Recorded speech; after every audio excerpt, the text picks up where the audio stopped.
Армысыздар достар, сіздермен бірге бірінші гол YouTube арнасы және мен Еламан Әмірғазы. Бүгінгі тақырыбымыз өте қызық. Футбол тарихындағы ең жылдам қағаздар. Яғни 9 секундта алаңнан қуылған футболшы кім? Бүгін осы сұрақтарға жауап іздейміз.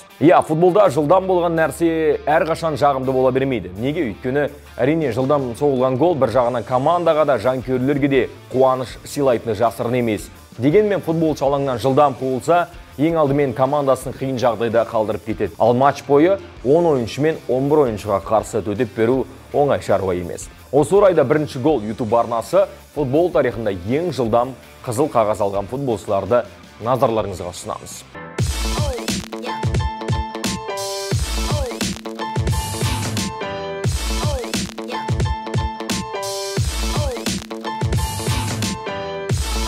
Бұл тізімде Рамазан Оразов бар. Рамазан Оразов ұлттық құраманың ойыншысы, жуырда Данияның Silkeborg командасы сапында өнер көрсететін қазақстандық жартылай ораушы Рамазан Оразов Еуропа лигасының іріктеу кезеңіндегі матчқа қатысып, небәрі 5 минуттың ішінде қызыл қағаз алып, алаңнан қуылды. Ойынның 73 минутында алаңға шықты, 75 минутта гол соқты, алайда төреші голды есепке алмады, офсайд болды. Есесіне 78 минутта қызыл қағаз оған көрсетілді және ол алаңнан қуылды. Бұл футболда өте сирек кездесетін жағдай. Дегенмен Рамазаннан да ерте алаңнан қуылған футболшылар жетерлік. Енді кезек сол ойыншылардан. Британияның Stross Farm Celtic клубының өкілі Ли Тот футбол тарихында ең жылдам қызыл қағаз алған футболшы саналады.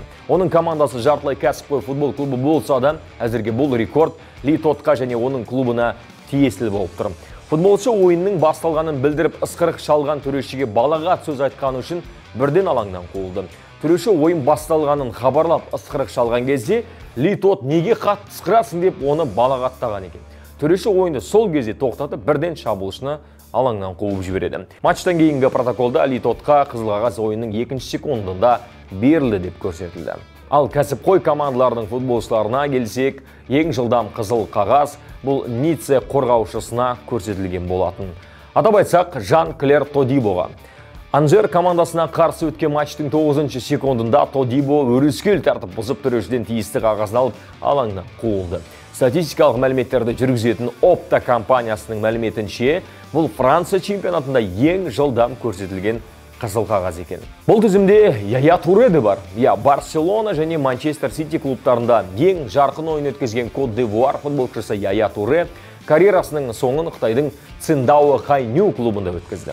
19 жылдың қараша айында Наньтун Жиун клубымен өткен матчтың 10 секундында бұл африкалық футболшы қарсыласын қасақана теуіп құлатып, қызыл қағазбен жазаланды. Туре Циндао Хайню сапында 14 матч өткізіп, 2 мәрте мергендігімен көзге түсті. Ал 20 жылы карьерасын аяқтап, бапкерлік өнерге бет бұрды. Қазір Сауд Арабиясында Роберто Манчинидің көмекшісі болып жұмыс істеп, тәжірибе жинақтап жүр. Джузеппе Лоренцо. Кез келген футболшы матчты жақсы бастап, тәуір нәтижемен аяқтағанды қалай армандайды. Бірі қақпаға тезірек соққы жасауды ойласа, екіншісі нәтижелі пас бергісі келеді. Бірақ бәрі біз ойлағандай бола бермейді. 90 жылы Болония шабуылшысы Лоренцо матчта басқа әрекетімен ерекшеленгісі келген болуы керек. Пармамен өткен матчтың 10 секундында қарсылас футболшысының бетінен ұрып, өзінің жақсы футболшы ғана емес, боксшы екенін де бір көрсеткісі келгендей. Ал төреші еш ойланбастан Лоренцоға қызыл қағаз көрсетті. Жалғастырамыз. Шеффилд Уэнсдей клубының қақпашысы Кевин Прейсман 2000 жылдары өз командасының талантсыз қорғаушыларының құрбаны болды деуге болады. Вулверхэмптонға қарсы ойында қорғаушылардың қателігін жуып шаю үшін айып алаңнан шығып допты қайтарам деп абайсызда қолымен қайтарып қояды. Ол доп қолына емес иығына тигенін төрешіге айтып ақталғанымен төреші оған бәрібір қызыл қағаз көрсетеді. Бұл ойынның небәрі 13 секунды еді. Джейсон Кроу есімі футбол жанкүйерлеріне аса қатты таныс емес. Тіпті оның бір кездері Лондонның Арсенал командасында ойнағанын зеңбірекшілердің жанкүйерлері де білмеуі мүмкін. 20 жасында Арсенал сапында дебют жасап, көрермендерді таң қалдырған Кроу сол матчтағы тағы бір ерекшелігімен көзге түскен еді. Лига кубогының кезекті бір матчында алаңға шыққан Джейсон Кроу 33 секундтан кейін өрескел тәртіп бұзып алаңнан қуылды. Бұл матчтан кейін оның Арсеналдағы карьерасы аяқталды. Арсен Венгер оның бұдан кейін негізгі құрамға мүлде шығармады.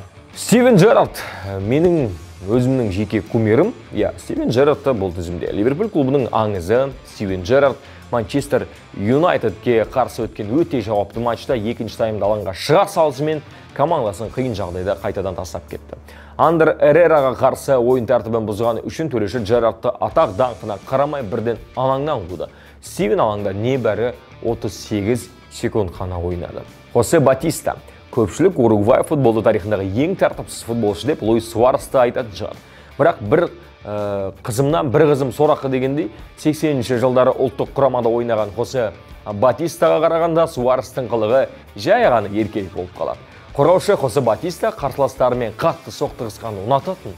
1986 жылғы әлем чемпионатында Батиста 56 секундта шотландиялық Гордан Страчанды нокаутқа түсіріп, алаңда толық бір минутта ойнамай қуылып кеткен екен. Гарет Макколи 2015 жылы Вест Бромвич АПЛ-дың кезекті турында Манчестер Ситиге қарсы ойнап, Макколи 63 секундтан кейін ештеңе білдірмесе де алаңнан қуылды. Ең қызығы ол мұндай жазаға лайықты әрекет те көрсеткен жоқ еді. Ереже бұзған Крейг Доусон болса да төреші Нил Суорбрик жанында тұрған Макколиге қызыл қағаз көрсетті. Негізі екеуі бір-біріне қатты ұқсап кететін, алайда кейіннен төреші қатесін мойындап, қызыл қағаз Крейг Доусонға жазылды. Қадірмен достар, біздің шығарылымды қолдап, пікір жазып, лайк басуды ұмытпаңыздар, және төменде бекітілген сілтеме арқылы өтсеңіздер, біздің фондағы достарымыз 3000 теңге тегін фрибет ұсынады. Бірақ естеріңізге сала кетейік, бұл ақша табудың бір көзі емес, бұл жай ғана көңіл көтеру.